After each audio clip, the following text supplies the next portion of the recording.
Welcome, welcome. Happy Thanksgiving week. Everybody's going, I'm already tired. So let's go ahead and get started. How about wins and recognitions? Surely we've got some of those. Come on, not everybody at once. Yes, sir. So I'd like to recognize Josh Schmidt, who went above and beyond to find a patient phone yesterday. Currently, the patient lost the phone over the weekend in Milan. And so we went down and told her and called it, we couldn't hear anything. And there was like 30 trippers in there, so it's just plumb full. Well, then she thought, yeah, I'll find my phone. And we found out it was here in the lane. Then she went the next step and did, how you can do it with your watch, you can have it ring. She did that and actually found the door. So, good job. Yay. And the good news is it wasn't a dumpster. No. Oh, I don't want to think about that. Maybe she'd rather wish it was a dumpster. Well, true, linen, yeah. Kevin. Emily Elliott passed her certification exam as well. Wahoo. Steve. I just let you know the next issue of Health Connect comes out December 6th, and the cover story is about Laura Streeter. And it came out real nice. So, It's an amazing one. some cleanup. Great job. Yep.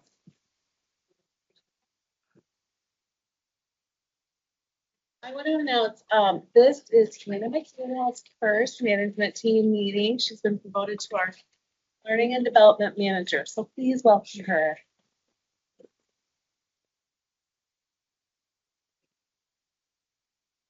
Any other wins and recognitions? Amy. I didn't see you. You were so small. Kat, in the ICU, passed her certification exam as well. Nice.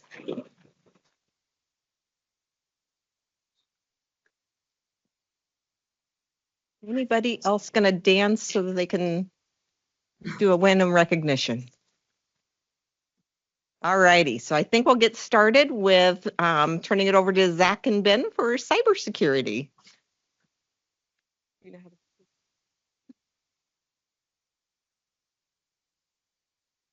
Great. Hello, everyone. This month, we're really going to dive into ransomware and supply chain attacks, so get excited. Supply chain attacks, so when we talk about supply chain attacks, we also sometimes refer to as third-party attacks, and there's going to be a lot going on this slide, so we're just going to march through it here. But 2023, these are statistics, I believe from Verizon's data breach report. Almost 30% of data breaches in 2023 were due to third-party attacks. So by third-party or supply chain, by third-party, we really mean relationships that an organization has with another organization or entity that's not their consumer. So any relationship, so it's very broad, but anyone who's not their consumer. And then over a third of those third-party breaches impacted healthcare directly. So it's a really, really big vector that we really want to pay attention to. So a couple stories here. We're going to go through three of them. They all occurred in or about this summer. First one is OneBlood. So OneBlood is a blood and blood supply provider. And what happened through a software provider of theirs, they were actually ransomed. So an actor got in, a bad actor, a threat actor got in and ransomed their systems. This really led to a lot of blood shortages. They serve 5 states, about 350 odd hospitals, especially in Florida. So Florida did have to declare critical blood critical blood shortage protocols and nearing medical state of emergency for a little bit. So a really, really impactful one there. Synovis, this was a very large one, and it was publicized pretty well. So this was a UK pathology provider. So in the UK, across the ocean here, back in June. But this was a really big one because they provide a lot of services in the UK. And it delayed at least, so these are minimum that have been recorded, but at least 800 operations and 700 outpatient appointments. And almost the bigger thing was because they had no EHR, there was not really a count for it, but there were definitely thousands and thousands of blood supplies that had to be destroyed. This was mainly because, not just because they couldn't identify the expiration, but they also couldn't match it correctly with confidence manually because they didn't have access to their EHR. So they couldn't match it with their patients. So that was a really, really big blow over in the UK. And that's actually changed legislation as well. So the UK has really worked on a bunch of legislation. They pushed out, I think they passed one to really help prevent these types of attacks. And then lastly, Octapharma. This is actually in April. And this was a ransomware group called Black Suit, pretty well-known Russian ransomware group. If you're not familiar with Octapharma, there is one in the metro, at least one, to my knowledge. They really are a plasma donation center. So they had to close about 190 of them. And a lot of PHI was stolen in these attacks. And that took them several weeks to recover from. Some of those plasma centers, I don't think have reopened because of that. So it's an area we really want to pay attention to. Supply chain and third party, it's not just attacks that are directly against Mary Greeley or directly against the entity that is the target. Oftentimes, intentionally or unintentionally, the threat actor will get into those systems through that relationship at another entity there. So to really kind of talk about our responses, Ben is kind of going to lead this section off here. All right, Zach, thanks for scaring us a little bit. Yeah. I want to talk about some good stuff we're doing on top of what Zach said. So one is we do have resources for these types of issues that may affect Mary Greeley. One is the BCA computers. You know what those things are? We have a number of those. We test those. Those are available in the event we were to lose some availability. We also have downtime procedures. We talk about those quite a bit. And we talked about them when we did tabletop exercises. We did 2 of these last year. One was with CISA, part of the government, and Iowa State. And we learned a lot from that. Like providers really need imaging and PACS available, like a lot. We learned a lot from those. So we continue to do tabletops. We'll probably involve more of you over time. And that's where we sit down and go through an example and stress test what would happen if we were to lose connectivity, if we were to lose EHR, or for that matter, lose an important vendor like Zach's talking about. We did it. McFarland was part of one of those, which was good. There was also a small one Epic helped lead about a month ago. So we're continuing more of these tabletops. And then we also work on, and we're doing this actively with supplies that may be short, like IV fluids right now. We're learning from those and using that to make our overall environment more resilient. So we're doing things to respond, but there'll be more we'll ask you over time to participate in, such as a tabletop. And this is the last slide, but one thing I wanted to make mention before I leave, it's kind of a holiday coming up here, Thanksgiving. And so Zach shared something this morning in the team channel I wanted to read. Research is conducted that shows 86% of ransomware victims over the past year were targeted either on a holiday or on a weekend. So we are always at high alert. We have 24/7 monitoring, good early warning systems, and on call to cover over the weekend. But when we ask you to report things, see something bizarre, you get a spam email, you get a phishing email, report it. It's really important. It helps us be at the top of our game for holidays and weekends. That's it.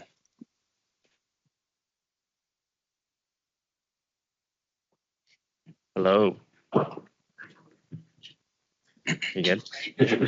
We will be covering Windows 11 today. I'm sure many of you have already been using Windows 11, maybe at home or elsewhere. So a few of the benefits are it's an updated look and feel. The start menu is different. The search functionality is a lot better than Windows 10. It's faster overall, and that includes logging in, looking at files, opening stuff, just overall much quicker. It's more integrated with M365, OneDrive, and File Explorer. And I guess a example of this is, so this is the start menu and taskbar. Quite a bit different than what we have now. The recommendations are going to be your recent files that you have opened. And I guess you can see there at the bottom of the taskbar, that's all my junk I have open. For File Explorer, it's more integrated with OneDrive. So on the left, you can see it has my name, Mary Greeley, and those are my folders within OneDrive. And again, just kind of recent stuff I've had opened or stuff that Windows 11 is recommending to me due to my, I guess, recent activity. For the support timeline, Windows 10 is end of support October 2025, so we are less than a year away. Rolling out, we have two methods. All new devices are going to be Windows 11 out of the box. And then fiscal year 2025, we have about 250 new devices that we will be getting in. Second method is a in-place upgrade. So that's where you will bring your laptop to us and we'll re-image it as Windows 11. That process so far has been taking about an hour, maybe about an hour and a half for some of the more complex devices. But yeah, in the next year, we have about 5 a day to do to meet that deadline of October 2025. I'll you take this one. Okay, well, I'll take the timeline. And obviously, you saw on the schedule that for the agenda here, it was supposed to be Chris presenting. And so, well, thank you, Ty, for stepping in. We're doing our best impression of Mr. Neckel. Yeah, this is the Windows 11 timeline. And as Ty said, that we'll be running at about a pace of 5 a day. And we have an upgrade agreement that we'll be taking to the leader of each area before we start in that area so that we standardize how we talk about what this means for your area, that here are things that will automatically be moved over, here are things that are not. So we at least have standardized that conversation and can document that we had it and what PCs we want to do on what days. So ideally, we'll be spreading across 2 or more departments every day so that in one department that has 10 PCs, you're not touching half of them all in one day. So we've got this schedule. We generally targeted the first floor first because we wanted to hit areas where ASC providers were more likely to occur. That as we move to Windows 11, that's giving us the ability to work with providers from other provider groups and authenticate them. So we wanted to do those first to get them closer to that capability. So that IS and CAS have already begun. Ideally, we'll be talking to ED and OR here pretty soon, and then on down ACS and across first floor, then up both towers. And you'll see it's going to be a long 10-month slog of 5 PCs a day, and we'll be learning as we go and trying to automate more of what we find that hasn't been automated to date. Let's see, takeaways. There are some things about Windows 11 that are better, some things that are different. None of it's really that scary. And I'll say personally, my device runs a lot better. Let's see. And this schedule takes about all the time available before you see the end. There is September of 25. So we have a couple weeks worth of slush before we run into Windows 10 end of support. Questions or comments?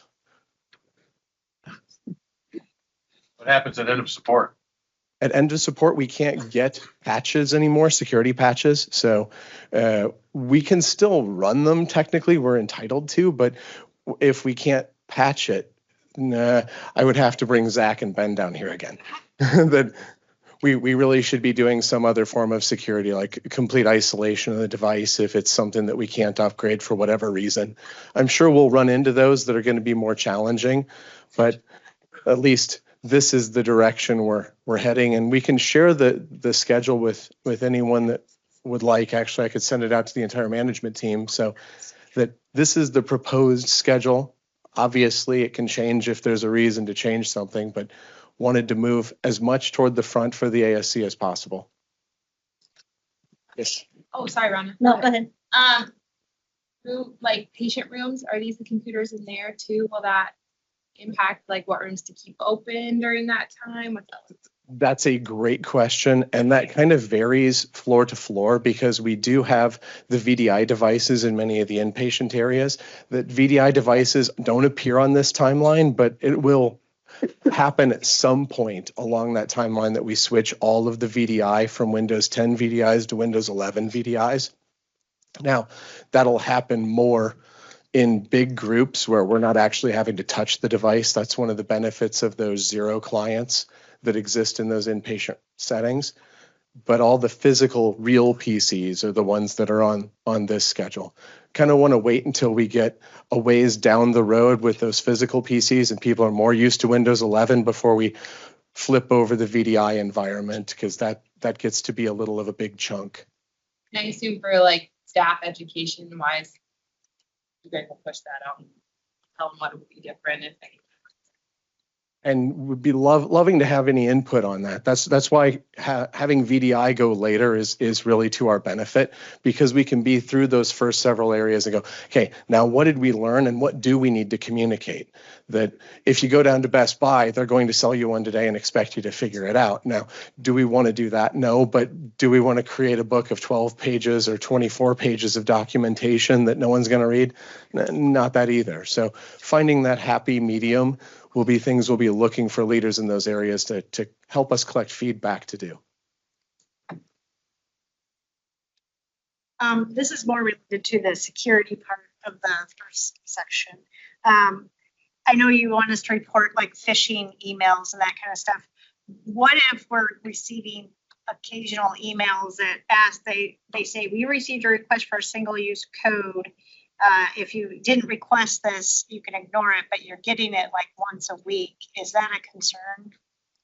Yeah, I would still report that and send it on directly when it's near the team. Because that means we probably want to use more to look at. It could be broader than just you. But yeah, send that out. We'd love to see it. And if not us, the service desk will get it to us as well. Okay. Jerry. For everyone that has a laptop, can I just get a meeting notice when you want my laptop so I can plan for that day to just not have it for that period of time? Yeah, and we do have some other options so that people aren't completely without a way to work for that period of time. I know whether it's in your area, you have another place that another terminal that you could be at, or if not, that I know we have laptops knocking around that we could say, hey, use this for a couple hours while we're working on your PC. At least that would get you Teams and Outlook as an example. But we'll be coming to your department and to you particularly saying, hey, here's the upgrade agreement. Let's talk through how we want to do this. And your personal laptop would also be a part of that discussion. Great questions. Come on, more.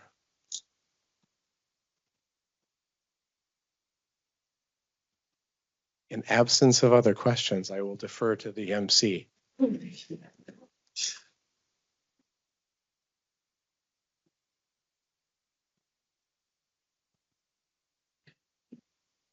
Okay, my turn. Yay. So some of you know what I'm going to talk about and have heard this a few times. For you, I apologize. If you want to sing along, feel free. The rest of you, I really want you to understand this new project that we're rolling out of competency mapping. You will all be involved in this. And so I really want you to have an awareness of what's going on and what we've done so far and where we're going from here. So I'm going to help you understand the reason why we're doing this, describe the key attributes, and then also how this structure is going to be used. So the competency structure, it's going to align our organizational context and strategy with our leadership strategy. So we're connecting both what we do for a living with how we do it. So the what's and how's are going to go together. Leadership competencies are designed to help us not only for how we operate today, but prepare all of us for how we're going to operate in the future also and what we need to know then. It'll support all of us in consistency. Sometimes I know it feels like it's a little bit of a blind box occasionally when somebody becomes a leader going, what is my job? So this is going to try and make that a little clearer for folks. And we're going to develop the resources to help actually train and develop people, both once they're in the role and once if they're interested in developing into a future role. And it provides our support framework ultimately for growth and development. So think of our high potentials that might want to get into leadership or people wanting to move between leadership levels. We're going to define what that looks like at each leadership level and how we can help you get to where you want to be. So this is one of my happy charts here. So here I'm talking about leaders, but it's really anybody's job, any individual that works here. We are very complex human beings. So when you look at somebody, these are the dimensions of talent. And above the line is what we do. So think of that's our jobs. So the competency one that's bright blue, that's what we're going to have you help us develop for going forward. Experiences are what people bring to their jobs. What have they been exposed to? What have they done in the past? What type of development activities have they done that have prepared them not only for their current job, but for future jobs? Below the line is really who we are at our core. So when you look at the traits, that's our natural inclinations. What drives us a little bit as far as how do we like to work? What do we enjoy doing? And our drivers are truly the drivers. What motivates us? What is that motivation? And with every group, I've always used my real estate background as my example because nobody has a dog in that fight. So when I think about the best real estate brokers I ever worked with, at their core, they were great human beings.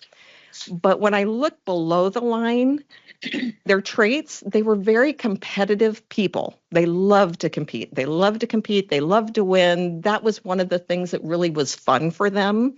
Their drivers, what really got them motivated was money. So with my real estate brokers, they worked on commission. So when you match up the competition of going for deals and trying to close out building deals or leases or anything else, and you're competing against other brokers, and then once you succeed, you get paid, that was that perfect alignment for people. So we're all attracted to jobs based on who we are. I would say my real estate brokers would not be good nurses. It would not fill their bucket. So again, the folks in this room, we're all very caring. We all really want to help people. So that's why we're attracted to healthcare, whether we're doing patient care or we're supporting those that do. So when you look at any of your employees, just know they're coming with all of this.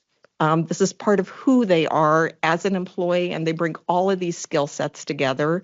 And what we're really focusing on with the competencies is those observable skills and behaviors that are required for success. Now, I also have to take a step back because competencies in healthcare, I learned early on, in competencies in healthcare have a very different connotation to it.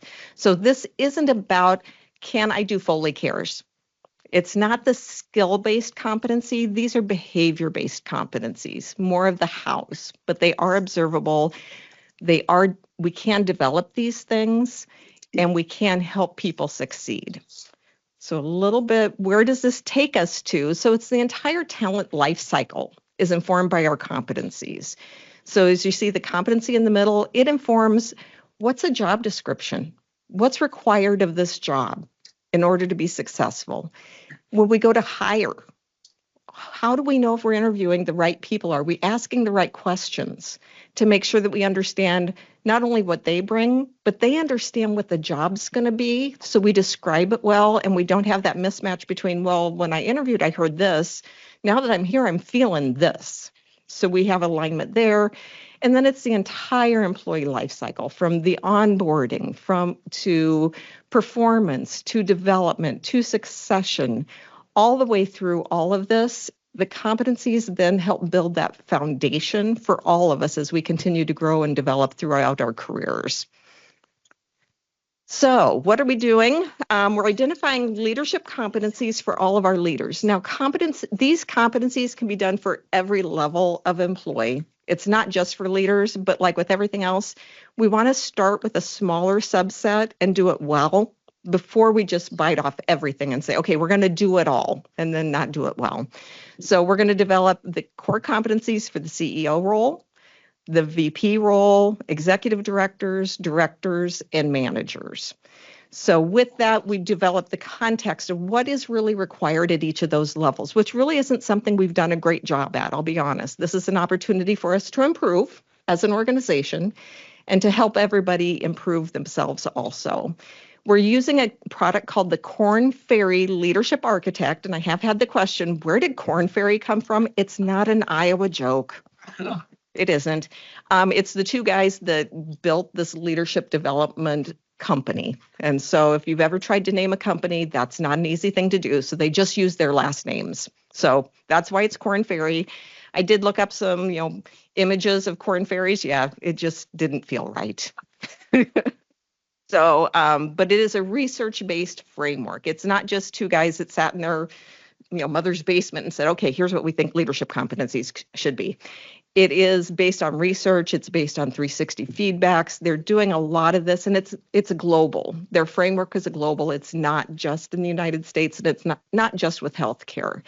Now, in that research, they have best practices across all industries, but you don't want to take just their models that say a manager of frontline people should be good at these things, because every industry is slightly different. So we need to look at our industry, our organization, and say, for us, what's most important for us?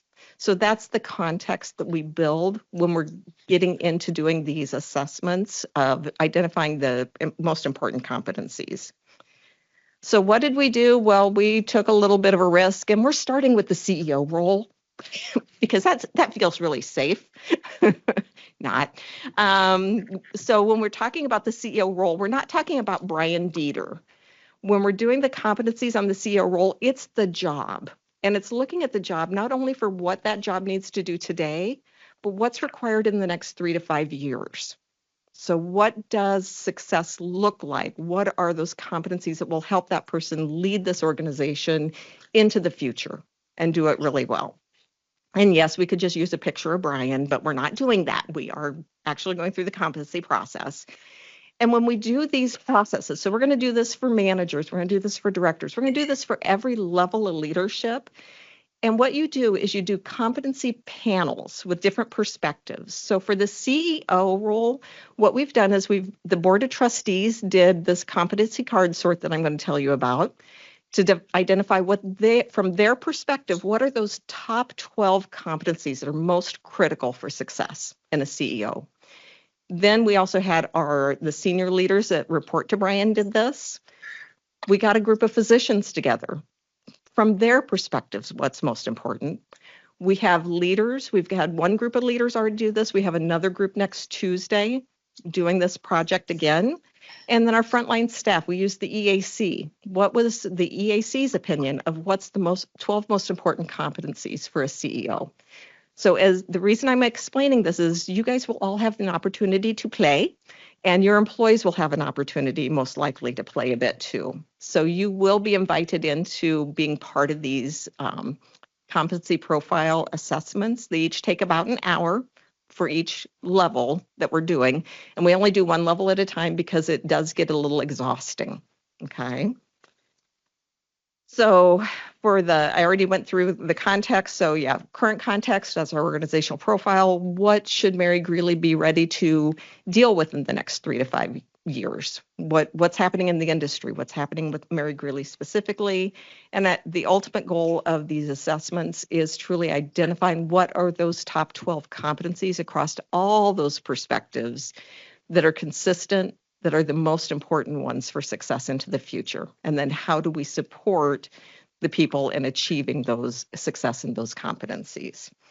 So how it works is it is a forced card sort. So there are 38 competencies I'll show you what those competencies look like, but there are 38 competencies that are observable behaviors.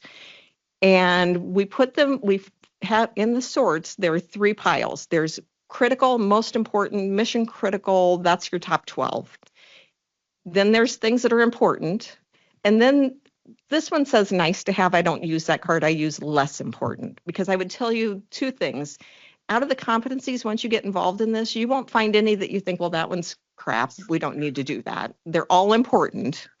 But what's most important is what we're trying to figure out. And what people typically do the first time they go through a card sort is they have a lot of stuff in that high level. And I tell folks, just sort them, don't count right away.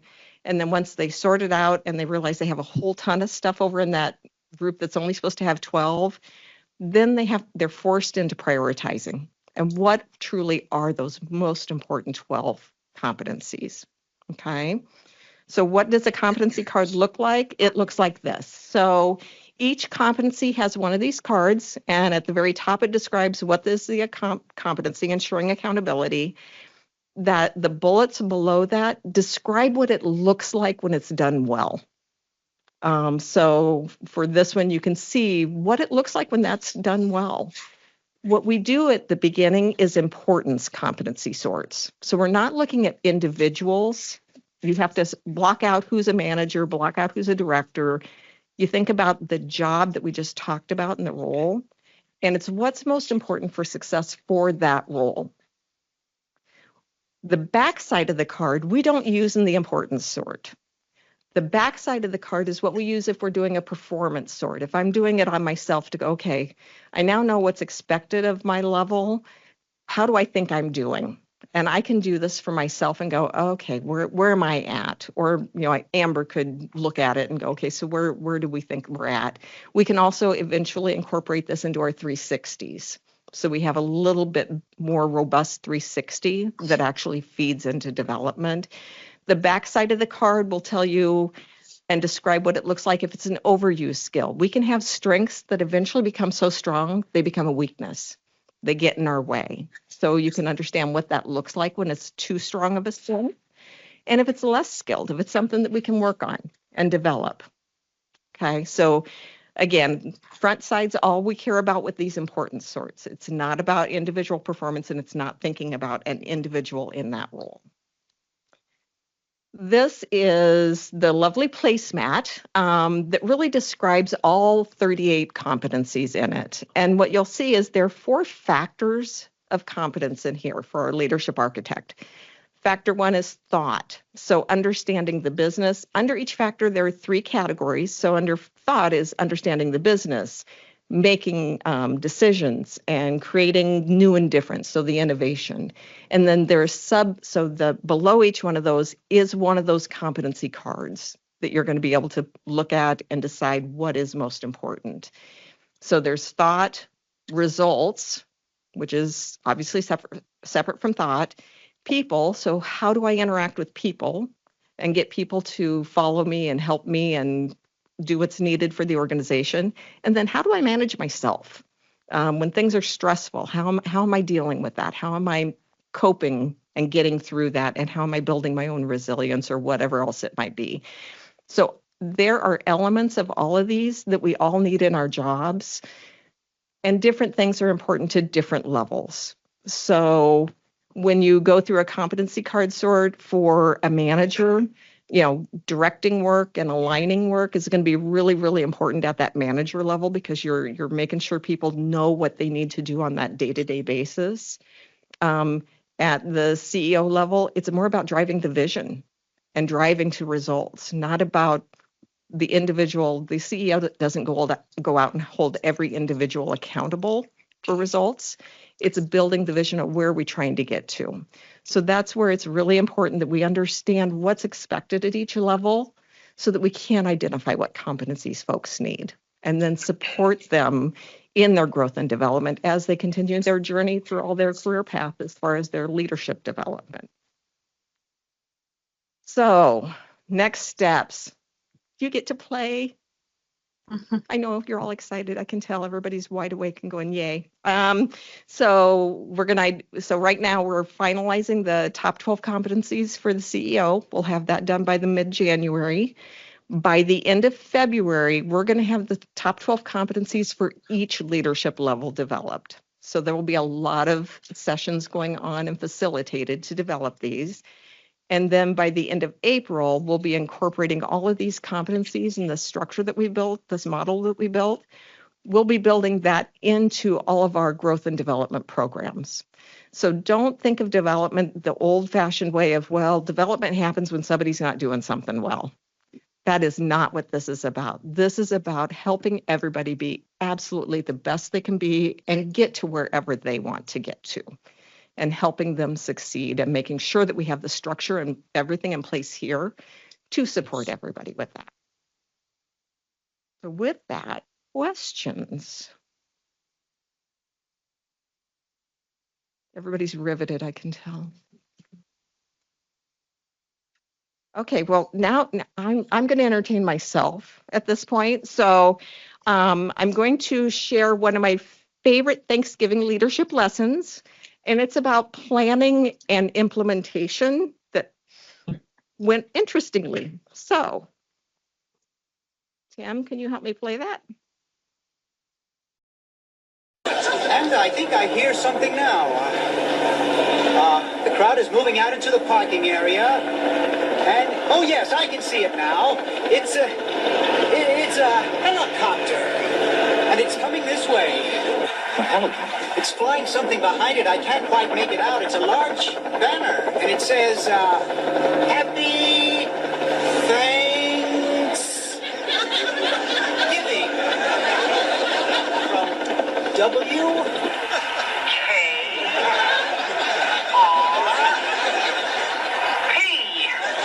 What a sight, ladies and gentlemen. What a sight. The copter seems to be circling the parking area now. I guess it's looking for a place to land. No, something just came out of the back of the helicopter. It's a dark object. Perhaps a skydiver plummeting to the earth from only 2,000 feet into the air. Second to the third. There's no parachutes yet. Happy skydivers. I can't tell just yet what they are, but... Oh my God, they're turkeys! Oh, Johnny, can you get this? Oh, they're crashing to the earth right in front of our eyes! One just went through the windshield of a parked car!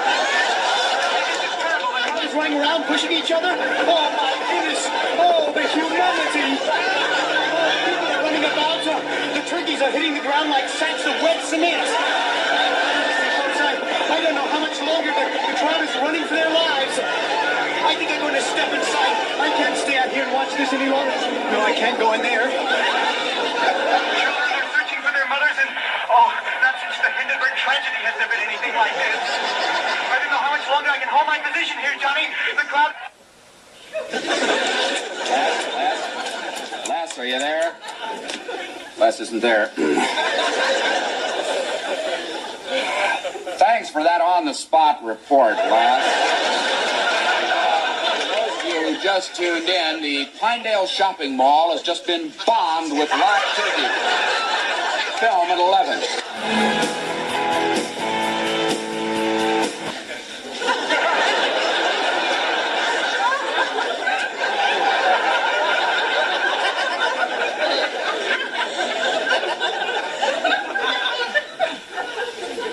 Should have worked. Can I help you? No, I'm fine. Sir? It was the most unusual promotion idea I ever heard of. Never been anything else like it. No, I don't suppose there has. I thought it would work. I planned this thing right down to the last detail. It was perfect. Where'd you get those birds?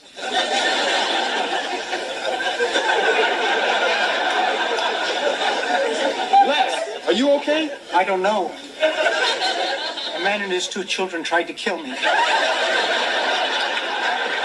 After the turkeys hit the pavement, the crowd kind of scattered, but some of them tried to attack me. I had to jam myself into a phone booth. Then Mr. Carlson had the helicopter land in the middle of the parking lot. I guess he thought he could save the day by turning the rest of the turkeys loose. It's pretty strange after that. Yeah, right. No, Les, come on now, tell us the rest. I really don't know how to describe it. It was like the turkeys mounted a counterattack. It was almost as if they were organized.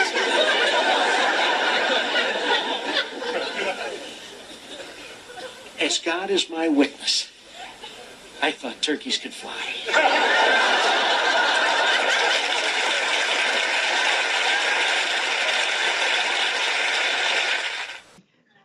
Those of you who are young, just ask some of your elders in here. That was one of my favorites. Does anyone have any announcements? The new calendars are here. Calendars, there's a big moment. There's some in the back if you want one. They'll be in the mailroom somewhere. Am I dropping off a helicopter? Happy budget. You'll be glad to know that there's an avocado toast picture. Yes. It's also June. She's in June. She's Miss June, and it's also her birthday month. So that was a fluke. Happy accident. Steve, would you like to tell the group, unless you did earlier, when I was late about the open houses for the ASC. Sure, we're having open houses at the ASC. Saturday, December 7th is specifically for hospital staff and their families if they're interested, volunteers and board members. Also goes to the clinic. I have distributed that information, so you can distribute it to your staff. And if you have any sort of like patient advisory, that sort of thing, you're more than welcome to invite them. Clinic is doing the same. Then we're having public on Sunday, both days. It's 11 to 2. Eat beforehand because SMP decided not to get cookies. Any other questions? No?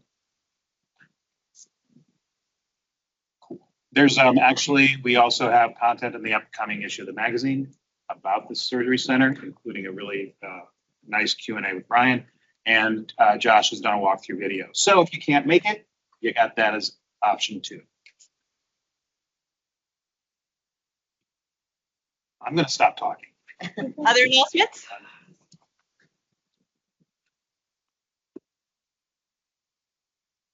How about 2 favorite Thanksgiving traditions? We don't all have to say it, but it is Thanksgiving week, guys. What's a good tradition you'd like to share with our group? Putting up the Christmas tree. Putting up the Christmas tree. Is it the whole family with turkey? Yes. In my house, in my Steve? So my grandmother, who's an amazing Southern cook, made the best rolls. And that was always the highlight of any holiday meal. So there's only 2 members of the family who know how to make them, myself and my brother, and we compete every year.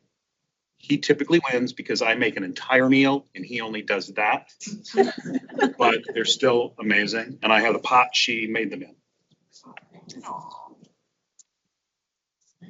I'll bring you leftovers. Yeah, I'd like to They're great the next day.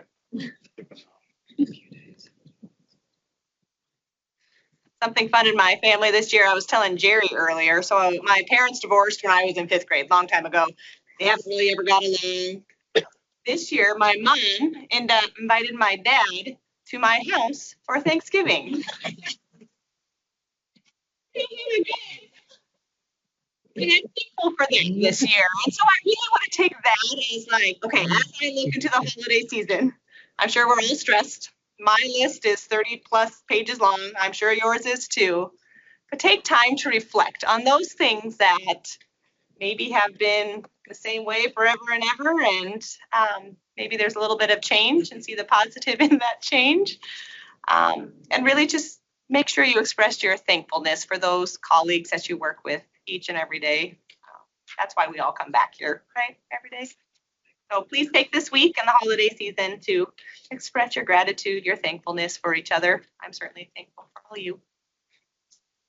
Okay. And then I will report on it next week on how the.